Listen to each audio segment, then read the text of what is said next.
तो नमस्कार बच्चों, आज हम लोग अपने पिछले लेक्चर के आगे बढ़ते हैं और पीएन जंक्शन डायोड के बारे में बात करते हैं। पिछले लेक्चर में आपसे ये बात हुई थी कि अगर आप एक पी टाइप मटेरियल को और एक एन टाइप मटेरियल को एक सिंगल क्रिस्टल के ऊपर, एक सिंगल इंट्रिंसिक बार के ऊपर ग्रो करेंगे तो एक तरफ मान लीजिए आपने बहुत सारा फास्फोरस मिला दिया, एक तरफ आपने एल्युमिनियम मिला दिया। तो जिस तरफ एल्युमिनियम मिलाओगे वहाँ होल्स संख्या में ज़्यादा हो जाएंगे। तो ये जो आप देख रहे हो H जो लिखा है, दे आर दी होल्स, और इलेक्ट्रॉन संख्या में कम है तो इलेक्ट्रॉन माइनॉरिटी चार्ज कैरियर्स हैं और होल्स जो हैं वो मेजॉरिटी चार्ज कैरियर्स हैं। ऐसे ही एन टाइप रीजन में जहाँ बहुत सारा फास्फोरस मिला दोगे वहाँ इलेक्ट्रॉन आपके मेजॉरिटी हो जाएंगे और जो होल्स हैं they are in the minority charge carriers. Okay, उसके बाद क्या होगा कि ये इलेक्ट्रॉन जो हैं, जैसे यहाँ के इलेक्ट्रॉन हैं, एक डिफ्यूजन प्रोसेस के थ्रू ये शिफ्ट करना शुरू कर देंगे इस पी टाइप रीजन में। इसे कहते हैं डिफ्यूजन, इसे हम कहेंगे डिफ्यूजन। अच्छा, अगर आप सोचना चाहें कि डिफ्यूजन क्यों होता है तो इसको ऐसे समझ सकते हो कि जैसे एन टाइप हिस्सा है, यहाँ बहुत सारे इलेक्ट्रॉन हैं। हमें मालूम है इलेक्ट्रॉन नेगेटिवली चार्ज होते हैं और नेगेटिवली चार्ज होने की वजह से इनके अंदर म्यूचुअली रिपल्सिव फोर्स होता है क्योंकि एक दूसरे को रिपल करते हैं। तो इस वजह से ये एक ऐसे हिस्से में जाना चाहते हैं जहाँ ये दूर दूर रह सकें और उस जो रिपल्सिव फोर्स है उसको मिनिमाइज कर सके। तो इस वजह से मान सकते हो इलेक्ट्रॉन मूव करते हैं। जब इलेक्ट्रॉन मूव करते हैं तो यहाँ पे जो एल्युमिनियम है उन एल्युमिनियम के पास आ जाते हैं और एल्युमिनियम का जो होल है, एल्युमिनियम को हमने दिखाया था ना कि एल्युमिनियम एक है जिसके पास एक होल होता है। तो ये जैसे इलेक्ट्रॉन इस होल के साथ रिकम्बाइन करते हैं तो आपका एल्युमिनियम नेगेटिवली चार्ज हो जाता है। तो इस तरह से आप देखते हो कि आपके पास जो एल्युमिनियम है ये नेगेटिवली चार्ज हो गए हैं। ठीक है, तो नेगेटिवली चार्ज एल्युमिनियम हो गए हैं। अब आप ज़रा समझें यहाँ पर कि जैसे ही नेगेटिवली चार्ज एल्युमिनियम हो जाते हैं तो यहाँ से जो फास्फोरस के एटम हैं जिन्होंने अपना इलेक्ट्रॉन भेजा है वहाँ पर पॉजिटिव आयन बन जाता है क्योंकि फास्फोरस अपना इलेक्ट्रॉन दूसरे हिस्से में भेज चुका है और यहाँ एल्युमिनियम के निगेटिव आयंस इकट्ठा हो जाते हैं। तो इस तरह से आप देखते हो कि जो ये जंक्शन था, जंक्शन इसलिए कहते हैं क्योंकि इसके एक तरफ एन टाइप है और एक तरफ पी टाइप है। इस जंक्शन के अक्रॉस क्या होता है कि पॉजिटिव और निगेटिव आयन की लेयर बन जाती है। तो यहाँ पर ये पूरी लेयर है, ये पूरी लेयर है जिसकी चौड़ाई हमने W कहा है। इस पूरे W हिस्से को, इस हिस्से को जहाँ ये आयन होते हैं इसे डिप्लीशन लेयर कहते हैं, इसे डिप्लीशन लेयर कहते हैं, या इसको एक और नाम है, इसे कहते हैं स्पेस चार्ज रीजन। इसको हम नाम देते हैं स्पेस चार्ज रीजन। तो स्पेस चार्ज रीजन क्या होता है? एक ऐसा क्षेत्र जहाँ केवल इमोबाइल यानी ये पॉजिटिव और नेगेटिव आयंस रहते हैं, वहाँ कोई इलेक्ट्रॉन या होल नहीं क्रिएट रहता है। अगर होता भी है क्रिएट तो तुरंत ही इस तरह से या तो इस पी वाले हिस्से में होल हैं और एन वाले हिस्से में इलेक्ट्रॉन ढकेल दिए जाते हैं। तो इस तरह से ये जो पूरा रीजन होता है, ये स्पेस चार्ज वाला रीजन जो होता है वो आयनों से ढका हुआ होता है।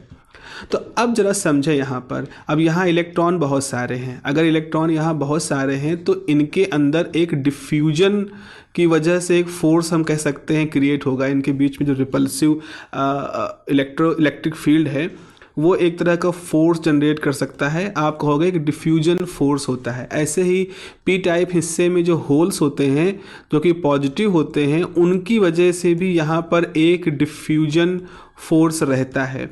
तो डिफ्यूजन फोर्स जो रहता है वो क्या करता है, इन होल को ढकेलना चाहता है इस हिस्से में, और जो डिफ्यूजन फोर्स है वो इलेक्ट्रॉनों को ढकेलना चाहता है इस हिस्से में। तो अगर हम इसको ऐसे बनाएं तो थोड़ी देर के लिए हम सोचें कि मान लीजिए ये हमारा जंक्शन है जिसके एक तरफ ये पॉजिटिव आयन की लेयर है, एन टाइप रीजन है, इधर जो है नेगेटिव आयन की लेयर है, ये पी टाइप रीजन है, और ये जो पूरा हिस्सा है ये इसकी W चौड़ाई है, इसको हम कहते हैं स्पेस चार्ज रीजन। तो इधर से लेफ़्ट साइड से क्या हो रहा है, लेफ़्ट साइड से बहुत सारे होल हैं जो हाई डिफ्यूजन की वजह से इस जंक्शन को क्रॉस करना चाहते हैं। ऐसे राइट साइड में क्या है, राइट साइड में बहुत सारे इलेक्ट्रॉन हैं एन रीजन में और इधर पी रीजन है जो कि इसको, इस हिस्से को क्रॉस करना चाहते हैं। अब हुआ क्या कि अंदर ही अंदर यहाँ एक इलेक्ट्रिक फील्ड भी क्रिएट हो जाती है। जो ये प्लस चार्ज के आयंस हैं इनकी वजह से एक इंटरनल फील्ड भी क्रिएट हो जाती है। ये जो इंटरनल इलेक्ट्रिक फील्ड है इसकी वजह से हम यहाँ पर एक फोर्स महसूस कर सकते हैं कि एक फोर्स है जो चार्जों पे लगता है। तो ये जो इंटरनल इलेक्ट्रिक फील्ड डेवलप हुई है वो इन होल को इधर ढकेलना चाहती है और इन इलेक्ट्रॉनों को इधर ढकेलना चाहती है, जिसकी वजह से इस लेफ़्ट साइड के इलेक्ट्रॉन इस इंटरनल इलेक्ट्रिक फील्ड की वजह से इस बाउंड्री को क्रॉस नहीं कर पाते।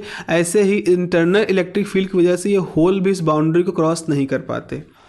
तो हम एक खास तरह की इक्विलिब्रियम कहते हैं, जिसको कहते हैं एक थर्मल इक्विलिब्रियम कंडीशन होती है। यहाँ पर एक थर्मल इक्विलिब्रियम की कंडीशन यहाँ पर आ जाती है, जिस कंडीशन की वजह से क्या होता है कि हमारा जो स्पेस चार्ज रीजन है, देखिए बहुत ज़रूरी चीज़ लिख रहे हैं यहाँ पर, जो स्पेस चार्ज रीजन है यहाँ पर जो फोर्स है और वो एग्जैक्टली बराबर होता है डिफ्यूजन की वजह से जनरेट होने वाले फोर्स की वजह से।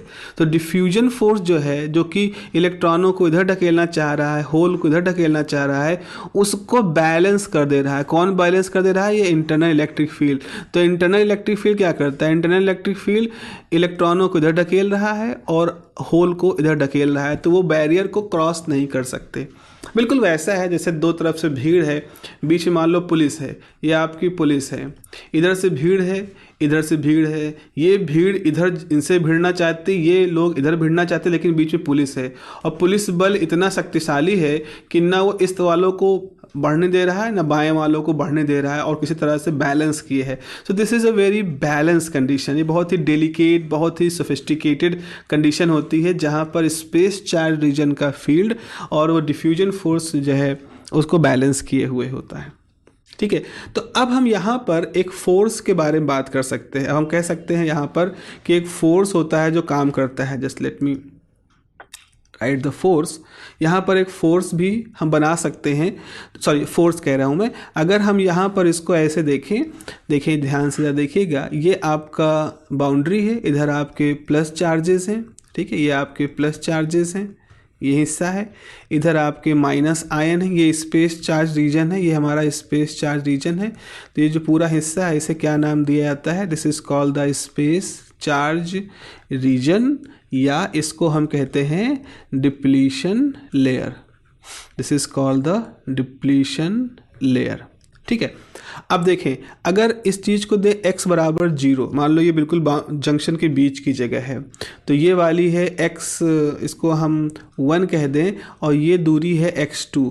तो अगर आपका pn जंक्शन है तो p रीजन के अंदर ये दूरी है, p रीजन के अंदर ये दूरी है और n रीजन में ये दूरी है। अब ये दूरी जब बराबर होती है या कम ज़्यादा होती है, अभी इसके बारे में कोई बात नहीं कर रहे हैं, इतनी डिटेल में हम आगे जाएंगे कभी जब आप डिवाइस फिजिक्स पढ़ोगे।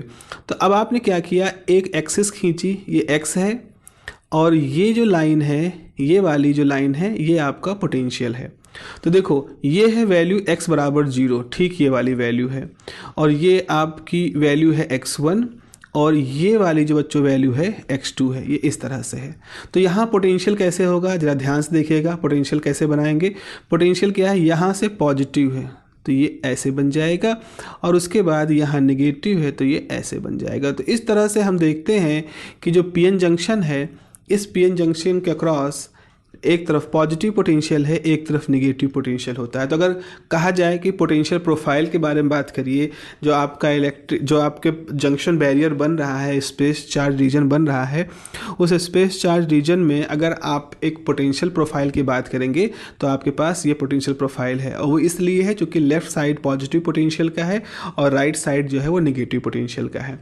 तो आखिर में क्या हुआ? आखिर में हुआ ये कि हमारे पास एक बैरियर है, हमारे पास एक पीएन जंक्शन है, ये जैसे हमारा पीएन जंक्शन है, ये हमारे पास पीएन जंक्शन है, ये उसके बीचों बीच की बैरियर है। इधर आपके पॉजिटिव आयंस हैं, इधर आपके पॉजिटिव आयंस हैं, इधर आपके नेगेटिव आयंस हैं, पॉजिटिव नेगेटिव आयंस है। ये जो पूरा है इसे कहते हैं डिप्लीशन लेयर। ये पी टाइप मटेरियल है, एन टाइप मटेरियल है, और यहाँ पर आपका इस तरह से पोटेंशियल अगर आप देखो तो इस तरह का पोटेंशियल प्रोफाइल होता है।